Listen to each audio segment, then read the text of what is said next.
because I was on the common application, submitting applications just in general for different schools.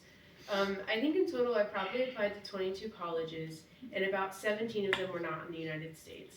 I'm from a pretty small town, and I was really interested in kind of getting out.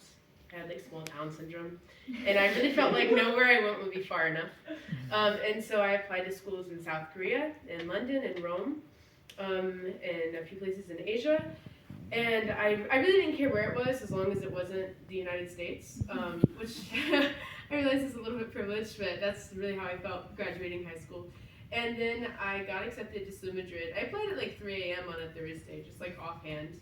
And it ended up being financially the most feasible option for me.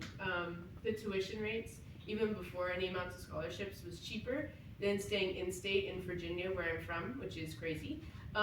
So logically, it followed that I had to move across the world. I never left the United States, nor had I spoken Spanish ever in my whole life. My high school didn't even offer language classes, and so it was a bit of a leap. But I took it, and I'm really glad I did. My Spanish is still pretty bad, but I'm learning.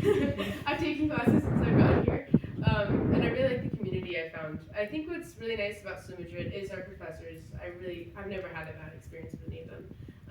But in general, how it kind of levels the playing field for everyone, for freshmen coming in, because not only are most of us as freshmen going to college for the first time, but for a lot of us it's our first time in Madrid or out of our home country, or in some way, shape, or form we're uncomfortable with where we are. And I think it really allows for like unique friendships and relationships to be formed with one another, because regardless of the background, we're kind of all in the same boat.